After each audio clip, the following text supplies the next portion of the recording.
on en avait parlé tous les deux, on a dit au niveau stratégie, ils ont pris l'inverse et ça marche super bien.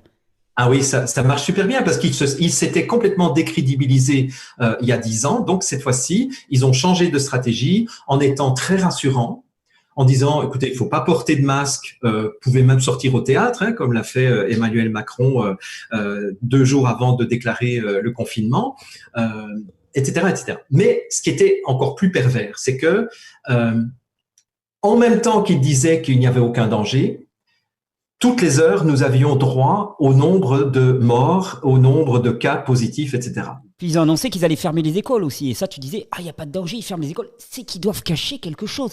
Ils savent que c'est dangereux, mais ils ne veulent pas nous le dire.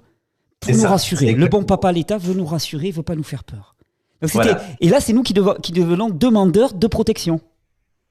C'est tout à fait ça. Et en plus, c'est ce que l'école de Palo Alto, qui est à la base de toutes les théories de communication, appelle les injonctions paradoxales, c'est-à-dire que on donne une information, mais on fait comprendre le contraire.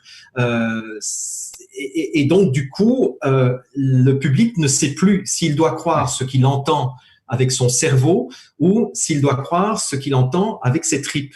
Puisque avec son cerveau, on lui dit au cerveau rationnel, il n'y a pas de danger, continuez à vivre comme avant, il n'y a pas à prendre des masques, il n'y a pas à prendre quoi que ce soit, il n'y a pas à faire des réserves de nourriture, ne vous en faites pas, tout va bien aller.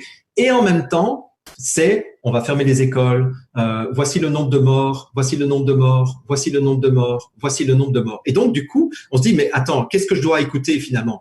Qu'il n'y a rien? Ou que, parce que si on me parle des morts tous les jours, c'est que c'est grave. Ah ben non, il me dit que ce n'est rien. Ah oui, mais il me parle des morts quand même. Alors pourquoi est-ce qu'il me parle des morts?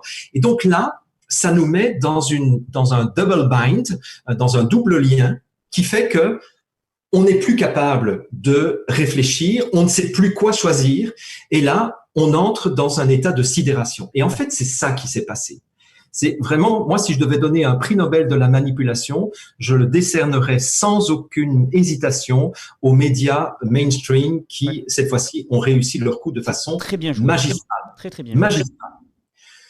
Une autre stratégie qu'ils ont mise en place, c'est d'annoncer le confinement. D'ailleurs, bon, je reprends l'exemple de Macron, mais dans d'autres pays, ça s'est passé à peu près de la même façon. Ce qui est intéressant, c'est que, si mes souvenirs sont bons, c'était le 13 ou le 16 mars le 16, dernier. je crois, de mémoire. Le 13, hein? Non, le 16, il me semble bon. Le 16, oui, parce que c'était le vendredi 13, donc 14, 15, 16. Voilà. Le lundi 16, il a fait une allocution. Pas une seule fois, il n'a prononcé le mot confinement. Par contre, 6 fois, il a dit « nous sommes en guerre ». Et il a laissé à Édouard Philippe, finalement, le soin d'annoncer qu'il y aurait un confinement. Mais un confinement juste pour 15 jours. Pourquoi est-ce qu'il a fait ça? Pourquoi est-ce qu'ils ont fait ça? Alors qu'ils savaient dès le départ qu'ils allaient confiner pendant beaucoup plus longtemps. C'est tout simplement pour éviter une révolte populaire. Parce que si on vous avait dit tout de suite ben voilà, on va vous confiner pour 2 mois et encore à partir du 11 mai, ce sera un déconfinement progressif. Là, les gens auraient dit attends, mais tu te fous de ma gueule là, 2 mois de confinement, non, pas question.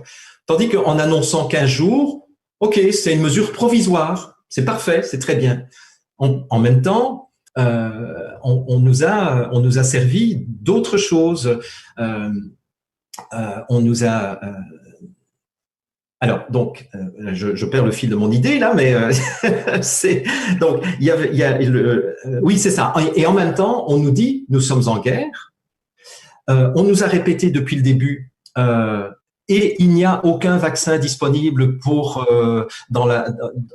avant 12 à 18 mois. C'est-à-dire que dès le départ, dans la narratif, on nous a parlé de vaccin. Oui, il n'y a pas de vaccin. Puis on nous a dit l'objectif, l'horizon, c'est le vaccin. C'est-à-dire, quelque part, ce que ça fait rentrer dans les esprits, c'est, de toute façon, tant qu'il n'y aura pas le vaccin, ça va être de la survie. Attendez-vous à ce que ça soit compliqué tant qu'il n'y a pas le vaccin. C'est ce que j'ai, moi, dénoncé de multiples fois dans les vidéos en disant, mais qui c'est qui nous parle de système immunitaire, quoi? Enfin, c'est de la folie. On a oublié qu'on avait un système immunitaire. Le système immunitaire, maintenant, il est dans des seringues, quoi.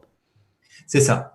Et donc, moi, je m'étais dit, bon, bah, ça y est, ils nous refont le coup. Hein. C'est une vidéo que j'avais publiée début février. J'avais dit, ils nous refont le coup de H1N1. Bon, c'est pas grave, etc. Sauf que ça a été plus compliqué à gérer parce que en nous mettant en confinement, c'était une espèce de test qu'ils ont fait par rapport à la population et par rapport à la docilité de la population. Et ça a très, très bien marché puisque en quelques semaines, 3 milliards d'individus ont accepté d'arrêter. Alors que dès le mois de mars, j'avais lu un certain nombre de déclarations de scientifiques, d'épidémiologues, de virologues, de spécialistes des maladies infectieuses qui disaient tous, que ce soit en Allemagne, aux États-Unis, en Italie, en France, le confinement est la pire des solutions. Mais c'est le bon sens, c'est le bon sens même. Voilà. Tu peux en parler, hein, si oui, tu veux. Non, mais j'en ai parlé dans une vidéo où j'avais dit, mais quelqu'un qui a un problème respiratoire, tu le mets au soleil, tu le mets au grand air, tu le mets pas à l'intérieur.